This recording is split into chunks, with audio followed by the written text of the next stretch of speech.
Hello नमस्कार साथियों। नमस्कार दोस्तों। मैं शरण भूनिया और आप देख रहे हो बायोलॉजी वाला एसपी सर यूट्यूब चैनल।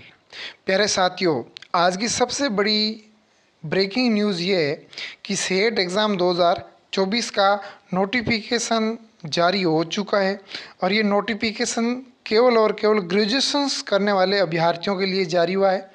जो समान पात्रता परीक्षा 11 परीक्षा, जिसमें समान पात्रता परीक्षा होने के बाद ही उस 11 एग्ज़ामों के परीक्षाओं का एग्ज़ाम दे सकते हैं। तो आज हम उसके बारे में बताएंगे कि ये नोटिफिकेशन अंदर कब फॉर्म भरे जाएंगे, इसकी डेट लास्ट क्या है, इसके अंदर एग्ज़ाम कब होंगे, क्या सिलेबस रहेगा, क्या आपकी आयु रहेगी, समस्त मतलब हम कह सकते हैं कि सबसे पहले आपके आवेदन की डेट क्या रहेगी, ठीक है ना। फिर उसमें हम बताएंगे एज क्या रहेगी आपकी, ठीक है ना, उसमें फ़ीस क्या रहेगी, ठीक है, और उसके बाद आपकी एग्ज़ाम डेट क्या है, ठीक है, और उसके बाद इसमें कौन से अभ्यर्थी पात्रता कितने प्रतिशत पात्र हो सकते हैं, और उसके बाद क्या सिलेबस रहेगा आपका। उन तमाम बातों को हम एक एक करके समझेंगे। तो नोटिफिकेशन जारी हो गया है, उसमें किसी भी प्रकार का कोई डाउट नहीं है। आइए हम बात करते हैं इसके बारे में। लेकिन प्यारे दोस्तों, आगे बढ़ने से पहले एक बार हमारे इस एजुकेशन चैनल को आप ज़रूर सब्सक्राइब कर लेना, क्योंकि इस पर मैं आपको समय समय पर समस्त एग्ज़ाम संबंधित या जॉब संबंधित सभी जानकारियाँ समय समय पर अपडेट दे रहा हूँ। तो एक बार ज़रूर आप सब्सक्राइब करना। चलिए बात करते हैं। राजस्थान कर्मचारी चयन बोर्ड जयपुर, जो आज से अगस्त 2024 को नोटिफिकेशन जारी किया गया, जिसमें समान पात्रता परीक्षा 2024, और ये हमेशा स्नातक स्तर की है, ठीक है ना। प्यारे साथियों, इसमें टोटल 11 आपके एग्ज़ाम, जिसमें ये समान पात्रता परीक्षा होने जा रही है, जिसमें सबसे पहले पद का नाम यदि बताएं तो प्लाटून कमांडर, जिलेवार पटवारी, कनिष्क लेखाकार, तहसील राजस्व लेखाकार, और महिला अधिकारिता जिसको बोलते हैं परिवेशक, दूसरा परिवेशक, फिर उप जेलर, छात्र अधीक्षक ग्रेड सेकंड, पटवारी और ग्राम विकास अधिकारी और कनिष्क लेखाकार। इसमें 2 भर्तियां और शामिल की गई है। एक तो ये आपके इसमें ये जो राजस्व लेखा अधिकारी जिसमें पटवारी वगैरह होते हैं, ये शामिल नहीं की गई है, ठीक है ना। तो अब ये फार्म कब भरे जाएंगे, इसकी लास्ट डेट क्या है, चलिए हम बात करते हैं कि ये जो पंजीयन शुल्क आपके एसएसओ आईडी पर होगा, ठीक है ना। जिसकी एसएसओ आईडी बनी हुई है उसको तो सीधा कर लेंगे, नहीं तो जिसकी नहीं बनी हुई है वो न्यूज रजिस्ट्रेशन के द्वारा वन टाइम रजिस्ट्रेशन, ठीक है ना। उसके बाद यदि बात करते हैं कि ये कहाँ भरा जाएगा, तो आप ई मित्र CSC, जहाँ पर ई मित्र या फिर जन सुविधा केंद्र, वहाँ जाकर आप भर सकते हो। इसकी क्या फीस रहेगी, शुल्क क्या रहेगी, तो सामान्य वर्ग और क्रीमी लेयर श्रेणी के जो या ओबीसी या अति पिछड़ा वर्ग आवेदक के लिए 700 रुपये इसकी फीस रखी गई है।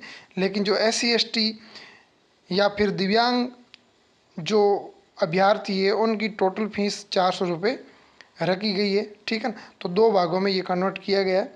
उसके बाद हम बात करते हैं कि इसके अंदर पात्रता या शैक्षणिक एजुकेशन क्वालिफिकेशन क्या होनी चाहिए। तो प्यारे साथियों, आपका जो स्नातक है ना, वो 23 मई 2022 या 13 अक्टूबर 2022 के अनुसार स्नातक स्तर की CET में उपस्थित होने के लिए शैक्षणिक योग्यता आपकी स्नातक होनी चाहिए, उससे पहले की होनी चाहिए। उसके बाद हम बात करते हैं कि आयु क्या होनी चाहिए प्यारे विद्यार्थियों। तो आपकी 18 वर्ष की आयु है वो 1 जनवरी 2025 तक आपकी 18 वर्ष की आयु होनी चाहिए, ठीक है ना। ये न्यूनतम आयु है। और अधिकतम आयु की बात करें तो आप अधिकतम 40 वर्ष से ज़्यादा इस फॉर्म को अप्लाई नहीं कर सकते हो, विशेष याद रखना। उसके बाद हम बात करते हैं कि पंजीयक शुल्क जमा कराने के लिए आवेदन तिथि क्या रहेगी, अंतिम डेट क्या रहेगी प्यारे साथियों। तो मैं बात करता हूं कि आज आपकी 6 तारीख हो चुकी है। 9 अगस्त से लेकर के 7 सितंबर तक आपकी ये जो फॉर्म भरने की प्रारंभिक डेट है और ये अंतिम डेट है 7 सितंबर 2024 को रात्रि लगभग 12 बजे तक।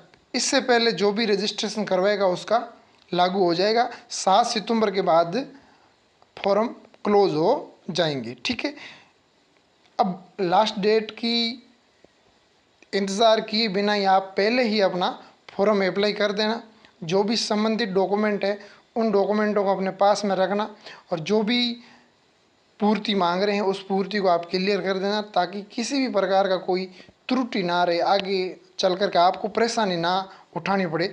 तो अपने डॉक्यूमेंट पूरी तरीके से वेरीफाई रखें। ठीक है, उसके बाद फिर एग्ज़ाम कब होगा, परीक्षा आयोजन कब होगी, तो प्यारे बच्चों 25 सितंबर से लेकर के आपके 28 सितंबर, ठीक है ना, इन 4 डेट के बीच में होगी, 25, 26, 27, 28। ठीक है ना, 25, 26 और 27। अब ध्यान देना बच्चों, ये अलग अलग पारियों में होगा, तो इसमें ध्यान रखना नॉर्मलाइजेशन होगी यार। ठीक है ना, नॉर्मलाइजेशन भी होगा, कम ज़्यादा, किसी का पेपर टफ भी हो सकता है, किसी का सरल भी हो सकता है। तो उसके बाद में अंतिम नॉर्मलाइजेशन करेंगे, जिसमें किसी के अंक बढ़ भी सकते हैं, किसी का अंक घट भी सकते हैं। सभी एग्ज़ाम देते भी आ रहे हो आप सभी, तो नॉर्मलाइजेशन होगा। तो उसमें क्योंकि एक भर्ती होती है तो उसमें पेपर एक जैसा आता है, लेकिन अलग अलग पारियों में जब एग्ज़ाम होता है तो उसमें स्वाभाविक रूप से कुछ पेपर टफ आते हैं, कुछ सरल आते हैं, तो वो नॉर्मलाइजेशन होता है, और उसमें सभी को बराबर इक्वल करने के लिए ये नॉर्मलाइजेशन करते हैं। उसके बाद हम बात करते हैं कि इस स्नातक स्तर के लिए आपके पास सिलेबस क्या रहेगा। तो प्यारे बच्चों, प्यारे साथियों, इसमें आपकी विशेष सब्जेक्ट रहेगी, जैसे इसमें दी हुई राष्ट्रीय आंदोलन विशेष बल के साथ राजस्थान और भारत का इतिहास रहेगा। आपके राजस्थान का इतिहास रहेगा, कला सांस्कृतिक रहेगी, साहित्य परंपरा विरासत, और भारत का भूगोल भी रहेगा, राजस्थान का भूगोल भी रहेगा। ठीक है ना, और भारतीय राजनीतिक व्यवस्था रहेगी, अर्थव्यवस्था रहेगी, और राजस्थान की अर्थव्यवस्था विज्ञान और इसमें साइंस और टेक्नोलॉजी भी रहेगी, मेंटली भी रहेगा, तार्किक विवेचन भी रहेगा, मानसिक योग्यता, और सामान्य हिंदी और सामान्य अंग्रेजी, कंप्यूटर, और कुछ करंट समसामयिक घटनाएं। जो 150 क्वेश्चंस आएंगे और 300 अंकों के आएंगे, और टोटल टाइम 3 घंटे का होगा, उसमें आपको ये पेपर करना है। फिर अलग अलग आपके ये पाठ्य विवरण है, जिसके अंदर कौन कौन से टॉपिक दिए हुए हैं, ये सारे आप विज्ञप्ति में देख सकते हो। ठीक है ना, हमारे टेलीग्राम पर ज्वाइन कर लेना, वहाँ पर ये आपको विज्ञप्ति नोटिफिकेशन मिल जाएगा, वहाँ से देख सकते हो। ठीक है ना, और उसके बाद हम बात करते हैं कि देखो ये पहले मैंने बता दिया है, उसके बाद कुछ सीनियर सेकेंड लेवल के भी सेट एग्ज़ाम समान पात्रता परीक्षा होगी, तो उसके अंदर भी आपको जो 12वीं पास करने वाले विद्यार्थी है उनको भी आगे एग्ज़ाम, जिसमें लगभग आपके वनपाल छात्र अधीक्षक है, जमादार है, कांस्टेबल है, लिपिड एलडीसी वगैरह है। ठीक है ना, तो वो तमाम नोटिफिकेशन आगे जारी होने वाला है। लेकिन स्नातक स्तर की जो लगभग 11 भर्तियाँ, उसमें 2 भर्तियाँ शामिल और की गई है, एक पटवारी की गई है और दूसरी ये ग्राम सेवक वगैरह, और एक आपकी ये सिंचाई वाली योजना। 3 एग्ज़ाम और इसमें शामिल किए गए।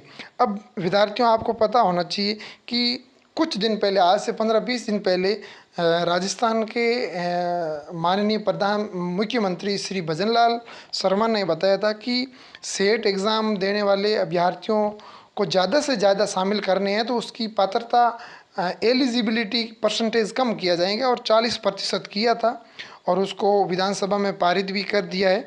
तो उसमें उपेंद्र यादव का ये ट्वीट आया था, और उसमें बताया था कि भाई सामान्य ओबीसी वगैरह उनको 40% और SC ST को 35% पात्रता एलिजिबल कर सकते हैं। ठीक है ना, वो इस आगे जो 11 एग्ज़ाम हो गए उसमें वो शामिल हो सकता है, क्योंकि जिससे ज़्यादा से ज़्यादा अभ्यर्थी शामिल हो सकते हैं। पहले लगभग 50 या 55% वाले अभ्यर्थी शामिल हो सकते थे। ठीक है ना, तो इस प्रकार ये सारी सेट के नोटिफिकेशन है। तो बच्चों, आपके पास लगभग तैयारी करने के लिए मैं बता देता हूँ कि ज़्यादा दिन नहीं रहे हैं, आपको केवल और केवल 50 दिन रहे हैं। ठीक है ना, और 50 दिन की रणनीति के साथ आप बेहतरपूर्ण अपना पूरा सिलेबस कर सकते हो। एक एक करके पूरी जानकारी प्राप्त करने के लिए हम अगला और वीडियो बनाएंगे कि फार्म कैसे भरे जाएंगे, फार्म के अंदर क्या क्या डॉक्यूमेंट चाहिए, तो समस्त जानकारियाँ आपको देंगे। इसी के साथ पुनः मैं सरण पूनिया और बायोलॉजी वाले एसपी सर यूट्यूब चैनल को एक बार आप ज़रूर सब्सक्राइब करना, लाइक करना और अपने दोस्तों के साथ शेयर भी करना। मैं सेट के बारे में लगभग बता देता हूँ कि साइंस संबंधित जितने भी जो आपके टेस्ट सीरीज़ होगी वो मैं यूट्यूब पर ऑनलाइन निःशुल्क लूँगा, तो आप सभी हमारे इस यूट्यूब चैनल से जुड़ सकते हो और टेस्ट सीरीज़ में भी शामिल हो सकते हो। धन्यवाद। जय हिंद, जय भारत।